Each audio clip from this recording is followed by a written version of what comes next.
नमस्कार। आज हम लोग एक प्रमुख विषय लेकर के आए हैं। एक महाकाव्य जिसका नाम है, आप लोग स्क्रीन में देख रहे होंगे, उसका नाम है कुमार संभवम। यह एक महाकाव्य है जिसके लेखक महाकवि कालिदास हैं। तो आज के इस कक्षा में हम लोग कुमार संभव पे चर्चा करेंगे। कुमार संभव की कहानी को जानेंगे, इसके सामान्य परिचय का अध्ययन करेंगे। कुमार संभव, इसका नाम क्यों पड़ा, इसमें कितने सर्ग हैं और हम लोग को कौन सा सर्ग पढ़ना है, इन सभी विषयों पे बात करेंगे। तो पुनः स्वागत है आज की कक्षा में। तो आज का विषय क्या है? कुमार संभव। कुमार संभव शुरुआत करने से पहले मैं बता देना चाहता हूँ कि संस्कृत जगत में विरहत्रयी और लघुत्रयी कुछ महाकाव्यों को विरहत्रयी तथा लघुत्रयी के अंतर्गत रखा गया है। तो लघुत्रयी के अंतर्गत 3 महाकाव्य आते हैं। पहला महाकाव्य का नाम है कुमार संभव, दूसरा महाकाव्य का नाम है रघुवंश और तीसरा जो काव्य है उसका नाम है मेघदूत। तो मेघदूत, कुमार संभव और रघुवंशम, इन तीनों के लेखक कालिदास हैं और इन तीनों काव्यों को लघुत्रयी के अंतर्गत रखा गया है। तो कुमार संभवम, ये जो महाकाव्य है ये लघुत्रयी के अंतर्गत आता है। हम लोग के सिलेबस में 5वां सर्ग का अध्ययन करना है, पंचम सर्ग अध्ययनम, कि हम लोग के जो पाठ्यक्रम में हम लोग का जो सिलेबस है कुमार संभव, उसमें 5वां सर्ग हम लोग को पढ़ना है। कुमार संभव की बात करें तो इसके लेखक महाकवि कालिदास हैं और चूँकि ये महाकाव्य है तो महाकाव्यों का विभाजन सर्गों में होता है। तो प्रश्न उठता है कि महाकाव्य में कुल कितने सर्ग हैं? तो ये कुमार संभव महाकाव्य में टोटल 17 सर्ग हैं। कितने सर्ग हैं? 17 सर्ग हैं। तो इसको ट्रिक है, जैसे कुमार, हाँ, अर्थात अगर एक लड़के की बात करें, लोग कुमार कब तक रहते हैं? 18 वर्ष तक। 18 वर्ष के बाद वो कुमारी अवस्था जो है वो उससे क्रॉस कर जाते हैं, अर्थात 18 वर्ष हो जाने पर वो कुमार नहीं रहते हैं, बल्कि एक एडल्ट के अंतर्गत एक एडल्ट अवस्था को प्राप्त कर लेते हैं। तो 17 वर्ष अर्थात कुमार 17 वर्ष में है तब तक कुमार है। तो कुमार संभव महाकाव्य में कुल 17 सर्ग हैं, जिसमें से हम लोग को 5वां सर्ग का अध्ययन करना है।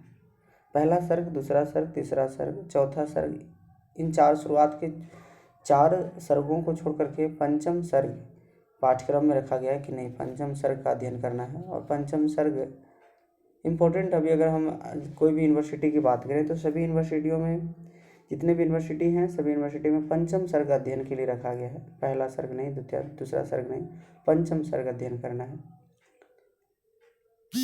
तो इसमें हम लोग बात करेंगे कुमार संभव पर। तो सबसे पहले शुरुआत करने से पहले मैं बता देना चाहता हूँ कि कुमार संभव में 2 वर्ड है, 2 शब्द है। पहला कुमार और दूसरा संभव। पहला कुमार और दूसरा संभव। तो कुमार का अर्थ क्या होता है? कुमार किसका नाम है? और संभव का अर्थ क्या होता है? तो संभव का अर्थ होता है जन्म लेना, उत्पन्न होना। तो अर्थात कुमार का उत्पन्न होना, कुमार का उत्पन्न होना। संभवम अर्थात उत्पन्नम, उत्पन्न होना। तो कुमार कौन है? तो कुमार भगवान शंकर के 2 पुत्र थे, एक का नाम गणेश और दूसरा का नाम कुमार कार्तिकेय। तो ये कुमार कार्तिकेय हैं। ये जो कुमार है, अगर इनका पूरा नाम बात करें तो कुमार कार्तिकेय।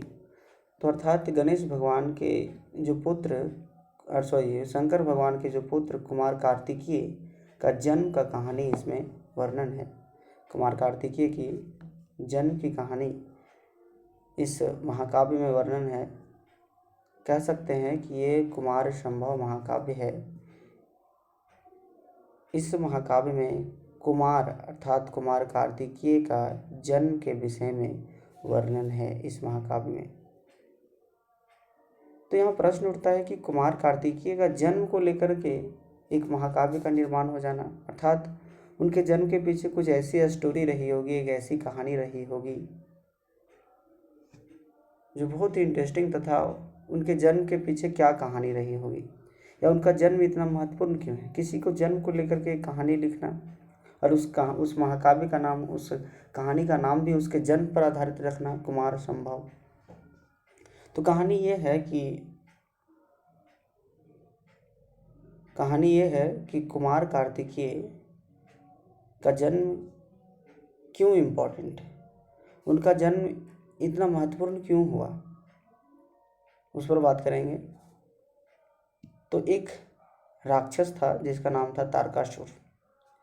एक राक्षस था जिसका नाम था तारकासुर। अब ध्यान से सुनेंगे, अभी जो कहानी है वो प्रथम सर्ग, द्वितीय सर्ग, तृतीय सर्ग, चतुर्थ सर्ग की कहानी आपको ले चलेंगे। तो एक राक्षस था जिसका नाम था तारकासुर। तारकासुर का अत्याचार दिन प्रतिदिन बढ़ते जा रहा था। देखिए, कोई भी राक्षस पहले क्या होते थे कि वो तपस्या करके एक अद्भुत शक्ति की प्राप्ति करते थे और वो स्वर्गलोक पर आक्रमण करते थे, अर्थात इंद्रलोक पर आक्रमण करने लगते थे। तो इंद्रलोक पर आक्रमण कहने का मतलब इंद्रासन छीनने का प्रयास उन लोगों का रहता था। तो जब कभी भी पृथ्वी लोक पर कोई भी अगर तपस्या कर रहे होते हैं, अगर कोई घनघोर तपस्या कर रहे हो, तो इसकी चिंता इंद्र को बनी रहती है। इंद्र को लगने लगता है कि आखिर ये मनुष्य, ये राक्षस या असुर इतनी तपस्या क्यों कर रहा है, ये तपस्या किस उद्देश्य से कर रहा है। तो पहले कोई भी अगर तपस्या करता था इस पृथ्वी लोक पर तो चिंता इंद्र को होने लगती थी। उन्हें डर रहता था कि कहीं ये आगे चल करके हमारा इंद्रासन पर आक्रमण ना कर दे, हमें स्वर्गलोक पर आक्रमण ना कर दे। और वही होता था कि तारकासुर भी, उन सभी राक्षसों में एक तारकासुर भी था जो घनघोर तपस्या करके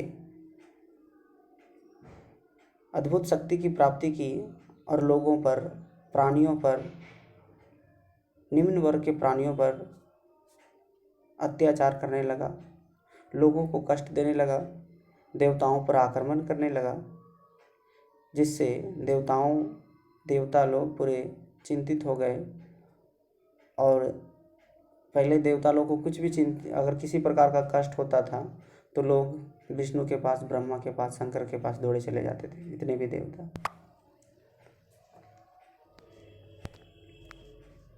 तो हुआ क्या कि देवता लोग इस समस्या को लेकर के ब्रह्मा के पास गए कि त्राहि माम, हमें बचाइए, हमें बचाइए, तारकासुर से हमें बचाइए।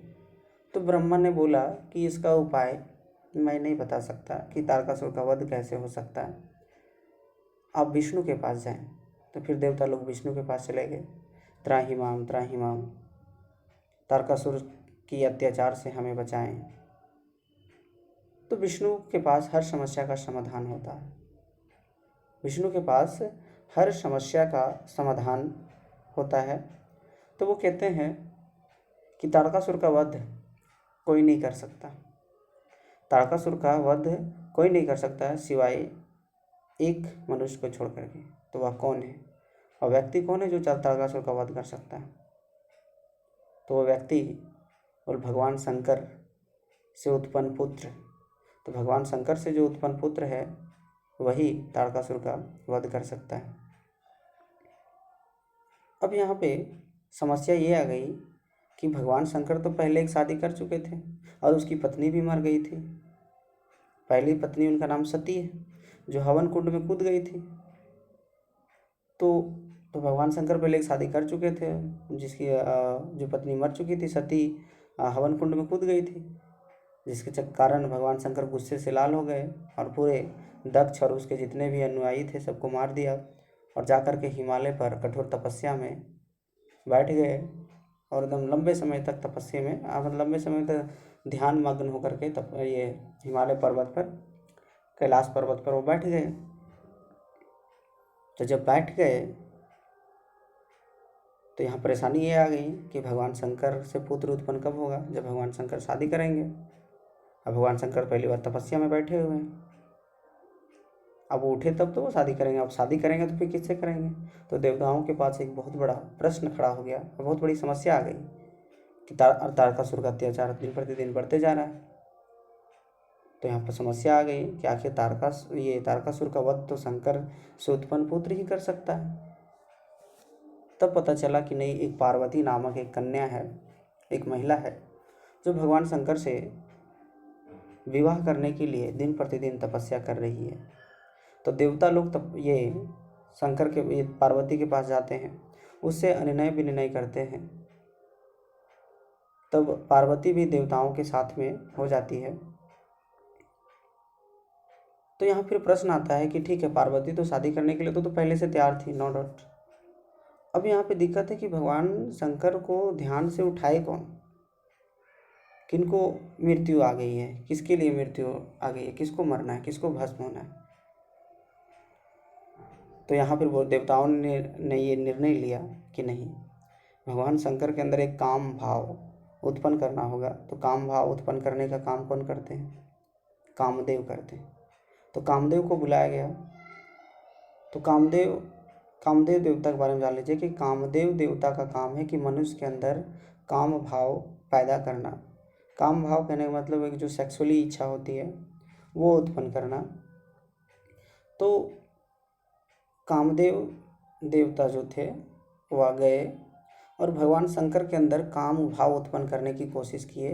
कहने का मतलब कि कामदेव भगवान शंकर में प्रवेश करने की कोशिश किए, लेकिन भगवान शंकर अपनी तीसरी आँख खोल करके वहीं पर कामदेव को भस्म कर दिए। फिर उसकी जो कामदेव की जो पत्नी रति है वह पूरा रोने लगी, बिलखने लगी। तो यहाँ तक की जो स्टोरी है ये प्रथम सर्ग, द्वितीय सर्ग, तृतीय सर्ग, चतुर्थ सर्ग की स्टोरी है। तो अभी आप लोगों ने देखा कि एक तारकासुर नामक एक राक्षस था जिसका अत्याचार बढ़ने लगा, जिसका वध को लेकर के देवताओं ने ब्रह्मा के पास गया, विष्णु के पास गया। और विष्णु ने उसका समाधान बताया कि शंकर से उत्पन्न होने वाला पुत्र ही तारकासुर का वध कर सकता है। अब शंकर तो तपस्या में संलग्न है, अब उनको उठाए कौन। अब कामदेव ने उठाने की कोशिश की तो कामदेव को जला करके अपनी तीसरी आँख खोल करके उसका भस्म कर दिए। अब यहाँ दिक्कत ये आ गई, अब भगवान शंकर तो वहाँ उठ गए। अब दिक्कत यहाँ ये आ गई कि यहाँ से दिक्कत की बात, इस पे बात करेंगे। तो यहाँ से प्रथम सर्ग, द्वितीय सर्ग, तृतीय सर्ग की कहानी यहाँ तक है। उधर पार्वती के पिता हिमालय थे और उन पार्वती की जो माँ का नाम है वो मैना था। मैना और पार्वती के पिता जो थे हिमालय थे। अब यहाँ जब कामदेव भस्म हो जाते हैं तो कामदेव के भस्म हो जाने के कारण यहीं से पंचम सर्ग शुरुआत होता है कि कामदेव भस्म हो गए। कामदेव जिसको भस्म कर दिया, रति रोने लगी। तो पार्वती जब इस दृश्य को देखते हैं तो पार्वती खुद को कोसने लगते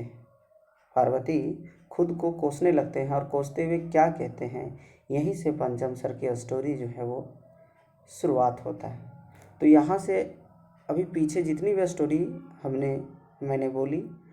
मैंने जो कहानी बोली वो कहानी लगभग जो है वो पूरी तरह से प्रथम सर्ग, द्वितीय सर्ग, तृतीय सर्ग, चतुर्थ सर्ग की एक संक्षिप्त कहानी थी। अब हम लोग यहाँ से पंचम सर्ग शुरुआत करते हैं कि यहाँ दृश्य क्या है कि कामदेव, भगवान शंकर अपनी तीसरी आँख खोल करके कामदेव का वध कर दिए हैं। और वहाँ रति जो है कामदेव की जो पत्नी है वह रो रही है। इसे देख करके पार्वती क्या कहती है और पार्वती फिर खुद को कोसने लगती है आखिर कि फिर शंकर से विवाह कैसे हो, फिर पार्वती क्या करने का निर्णय लेती है, पार्वती क्या करने के लिए निर्णय लेती है कि भगवान शंकर से फिर वो शादी तो होती है, तो कैसे होती है शादी, क्योंकि भगवान शंकर तो गुस्से में तो अपने तीसरी आँख खोले कामदेव को भी भस्म कर दिए, तो वो इंसान शादी करने के लिए तैयार कैसे हो सकते, नहीं हो सकते। तो फिर पार्वती क्या तरकीब अपनाती हैं, पार्वती फिर क्या उपाय अपनाती हैं शंकर से शादी करने के लिए, वो क्या करने की कोशिश करती हैं और वो क्या क्या बोलती हैं, इस अवस्था को देख करके, भस्म हुए कामदेव को देख करके पार्वती का क्या रिएक्शन रहता है, यहाँ पर आपका पंचम सर्ग यहीं से शुरुआत होता है। तो कुमार संभव इसका लेखक महाकवि कालिदास है, जिसमें 17 सर्ग हैं और जिसका अध्ययन हम आज इन 17 सर्गों में से पंचम सर्ग हम लोग अध्ययन करने वाले हैं। तो आइए हम लोग आगे फिर बढ़ते हैं।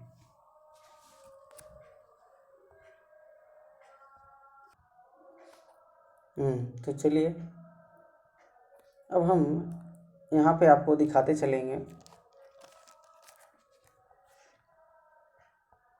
हाँ, आगे की ओर बढ़ते चलेंगे, फिर बात करेंगे।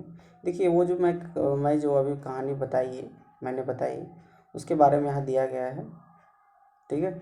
इसको आप लोग पढ़ सकते हैं, मैं धीरे धीरे स्लाइड कर दे रहा हूँ कि ये पार्वती की जो पहले सती जो थी उसके पिता का नाम दक्ष था, और पार्वती ये सती जो पहली पत्नी थी उसका पिता का नाम दक्ष था। इधर पार्वती पर्वताराज हिमालय और मैना की पुत्री है। तारकासुर नामक राक्षस हुए, शिव और पार्वती से उत्पन्न पुत्र ही तारकासुर का वध कर पाएगा, ऐसा ये कहानी है, आप इसको पढ़ सकते हैं ये करके। अब यहाँ पर कामदेव का वध हो जाता है। कामदेव के वध होने पर अब लोगों का क्या, ये पार्वती का क्या रिएक्शन, पार्वती की प्रतिक्रिया क्या होती है उसको हम लोग देखेंगे। तो ये है आपका पहला पंचम सर्ग का पहला श्लोकों का अध्ययन हम लोग करते हुए आगे बढ़ेंगे। तो यहाँ पे देखिए लिखता है, तथा समक्षम दहता मनोभवम पिनाकिना भग्न मनोरथा सती निनिंद रूपम हृदयेन पार्वती प्रियेषु सौभाग्य फला ही चारुता। ये पहला श्लोक है। पार्वती की प्रतिक्रिया क्या होती है जब भगवान शंकर कामदेव को भस्म कर देते हैं। तो कामदेव के भस्म कर देने के बाद चूँकि कामदेव को ये शंकर को क्यों ध्यान से उनको उठाया जा रहा था, चूँकि वो उठे और पार्वती से विवाह कर ले, तो पार्वती के अंदर तरह तरह की उत्सुकता बढ़ रही थी। पार्वती उत्सुक हो रही थी कि ये उठेंगे फिर हमसे शादी कर लेंगे, विवाह करेंगे, और वही मैं चाहती हूँ। लेकिन भगवान शंकर शादी की तो दूर बात, वो जो उठा रहे थे उसी को भस्म कर दिए, उसी को पूरा जला के राख कर दिए अपने तीसरी आँख। तो पार्वती का क्या रिएक्शन रहता है, तो चलिए देखते हैं। हाँ, तो ये आपका वंशज छंद में लिखा हुआ पहला श्लोक लिखता है, तथा समक्षम दहता मनोभवम पिनाकिना भग्न मनोरथा सती निनिंद रूपम हृदयेन पार्वती प्रियेषु सौभाग्य फला ही चारुता। फिर से इसका वाचन कीजिए। तथा समक्षम दहता मनोभवम पिनाकिना भग्न मनोरथा सती निनिंद रूपम हृदयेन पार्वती प्रियेषु सौभाग्य फला ही चारुता। तो ये वंशज छंद पर आधारित लिखा गया यह श्लोक। तो चलिए देखते हैं इसका मीनिंग क्या है। तो लिखता है, तथा समक्षम दहता मनोभवम, तथा समक्षम दहता मनोभवम पिनाकिना भग्न रथा सती निनिंद रूपम पार्वती भग्न रथा सती निनिंद रूपम हृदयेन पार्वती प्रियेषु सौभाग्य फला ही चारुता।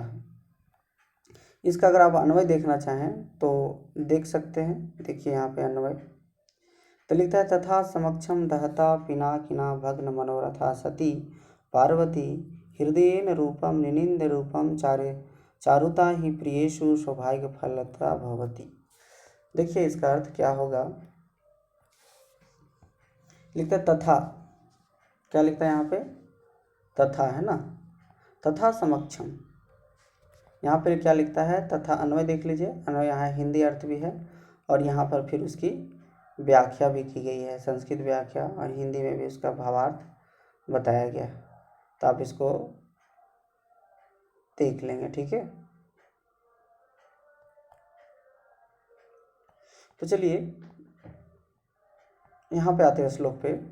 तो लिखता है तथा समक्षम, समक्षम मतलब सामने, दहता मनोभवम, तथा समक्षम, समक्षम मतलब सामने, दहता मनोभवम अर्थात दहता अर्थात जलते हुए, मनोभवम अर्थात उसकी इच्छाएं, मनोकामनाएं, मनोभवम अर्थात मनोकामनाएं, पिनाकिना, पिनाकिना भगवान शंकर को कहा गया है, पिनाकिना भग्न, भग्न, भग्न मतलब नष्ट हुआ, भग्न मतलब नष्ट होना, मनोरथा सती, ठीक है। तो यहाँ बोला जाता है कि यहाँ पर,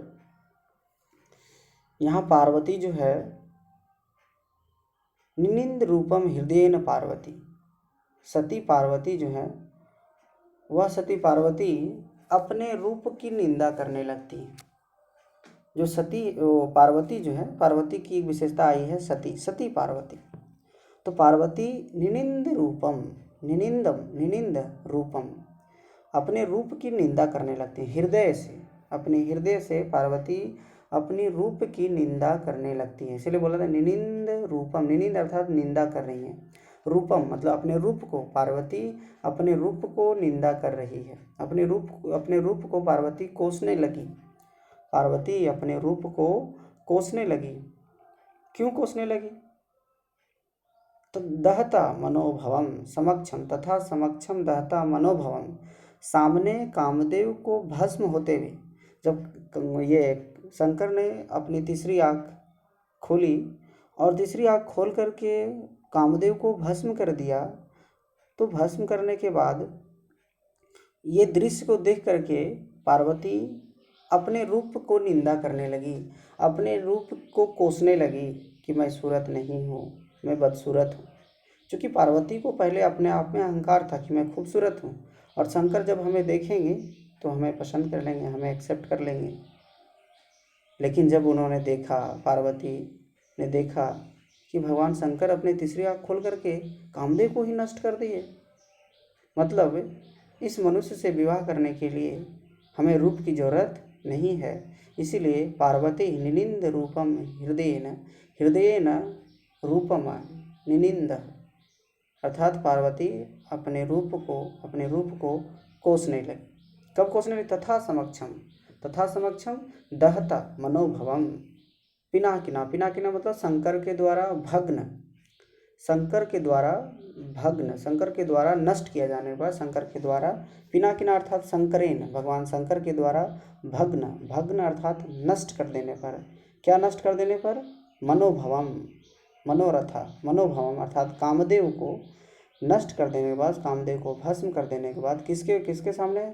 पार्वती के सामने, समक्षम पार्वती के सामने भगवान शंकर के द्वारा कामदेव को नष्ट कर देने के बाद, अब तो पार्वती की जो मनोरथ है, उनकी जो इच्छा है वह नष्ट हो गई, है ना। तो लिखता है भग्न मनोरथा सती, अर्थात जिसकी इच्छाएं नष्ट हो गई हैं, ऐसी सती क्या कर रही हैं? अपनी रूप की निंदा करने लगी। अब फिर क्यों, अब फिर क्या बोलती है?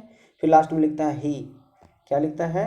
ही मतलब क्योंकि कहा जाता है कि प्रियेषु चारुता, चारुता अर्थात सुंदरता, प्रियेषु सुंदरता सौभाग्य फला भवती।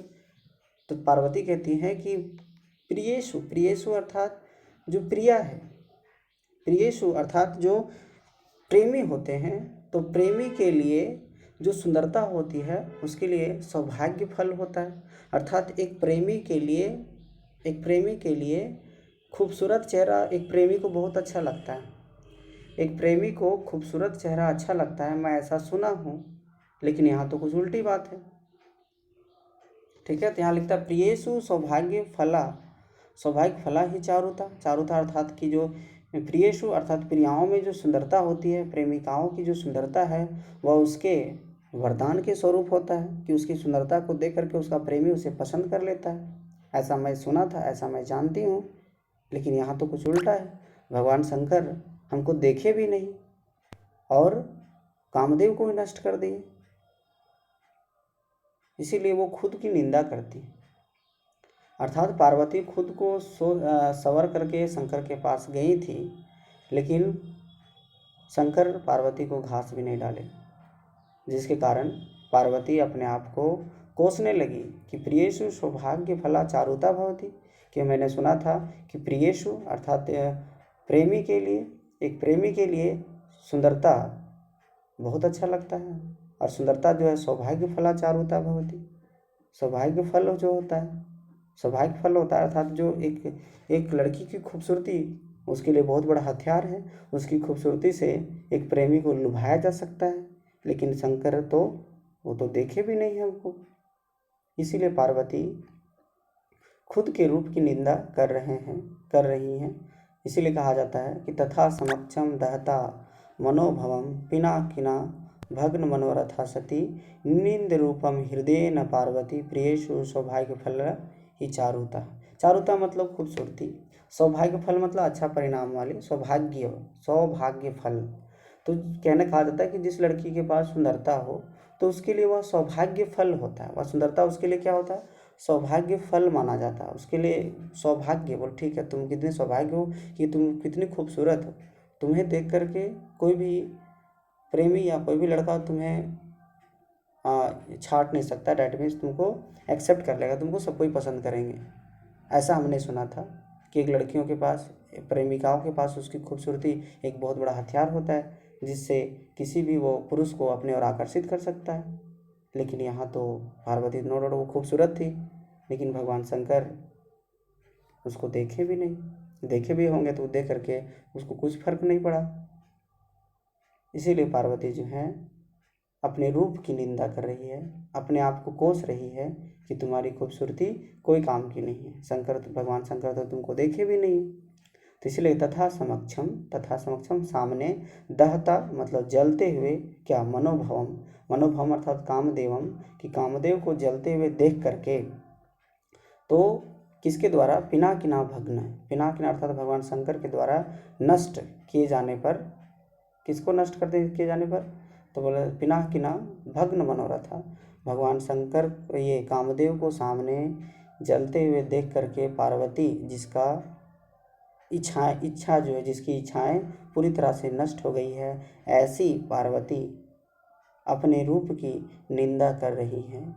वो कहती हैं कि मैंने सुना था कि प्रेमी के लिए चेहरा बहुत मायने रखता है, खूबसूरत चेहरा बहुत मायने रखता है, लेकिन मेरा चेहरा तो कोई काम का नहीं आया। इसलिए पार्वती अपने आप को निंदा कर रही हैं, अपने आप को कोस रही हैं। तो इस प्रकार से ये जो श्लोक है इस पर हम लोग चर्चा कर लिए। मेरे ख्याल से आपको ये श्लोक का जो मीनिंग है वो समझ में आ गया होगा। तो आप अगर देखना चाहें तो इसका अन्वय आप लोग देखिए, चारुता अर्थात सौंदर्यम, और प्रियेषु अर्थात पतिषु, सौभाग्य मतलब प्रिया वल्लभम फलम यस्य, सौभाग्य फलम मतलब जिसको सौभाग्य फला, इसका मतलब होता है प्रिया वल्लभयम, प्रिया वल्लभयम फलम यस्य, हाँ, सा तथो युक्ता। तो इस प्रकार से यहाँ आप लोग देखें, इसका हिंदी देख लीजिए क्या लिखता है। उसी प्रकार से अपने आँखों के सामने कामदेव को भस्म करते हुए शिव के द्वारा अपनी मनोकामना, शिव को अपने पति रूप में पाने की इच्छा को नष्ट हो जाने पर पार्वती ने हृदय से अपने रूप की निंदा की, क्योंकि सौंदर्य प्रियतम विषयक सौभाग्य फल रूप को देने वाली होती है। इच्छित वर प्राप्ति ही सौभाग्य है। वही सौभाग्य रूपी फल है जिसका कोई देने वाली होती। तो इस प्रकार से अब देखिए यहाँ शब्दार्थ दिया हुआ है, तथा अर्थात उस प्रकार समक्षम मतलब सामने, मनोभवम अर्थात मदनम, कामदेवम, दहता मतलब भस्मीकृता भस्मीकुर्वता, पिनाकिना मतलब भगवान शंकर। इस प्रकार से यहाँ पे इसकी व्याख्या आप लोग देख सकते हैं। और अब इसका भावार्थ भी दिया हुआ है, ठीक है।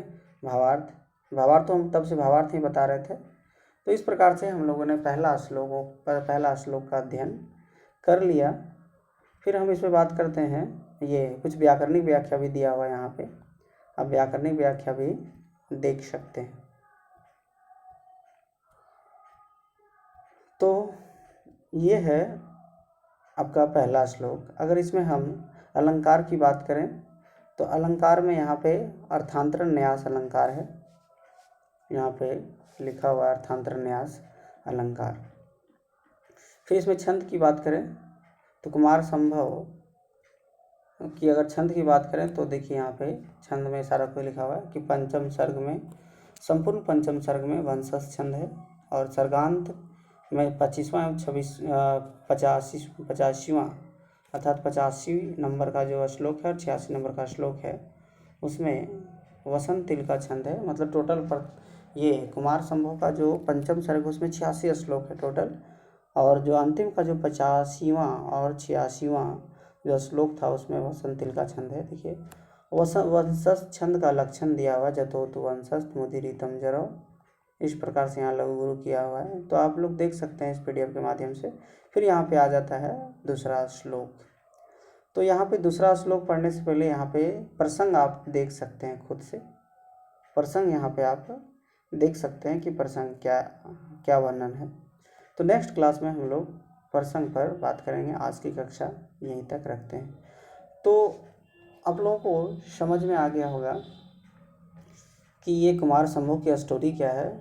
फिर हम लोग देखेंगे कि पार्वती भगवान शंकर की प्राप्ति के लिए क्या करने के लिए तैयार हो जाती है। तब ये पाएंगे कि पार्वती अब वो ये डिसाइड करती है कि हम अपने रूप से शंकर को अपने ओर आकर्षित नहीं कर पाएंगे, मेरे को मतलब मुझको तपस्या करनी होगी। और पार्वती फिर तपस्या करने के लिए उद्यत हो जाती हैं। तो ये हम लोग देखेंगे नेक्स्ट क्लास में। तो आज की कक्षा में हम लोग इतना ही रखते हैं। तो कुमार संभव की क्या स्टोरी है, कितने सर्ग हैं, कौन लेखक हैं, उन सभी चीज़ों पर हम लोगों ने चर्चा की। अब इसके बाद हम लोग फिर अगली कक्षा में देखेंगे। चलिए, तो आज की कक्षा हम लोग यहीं तक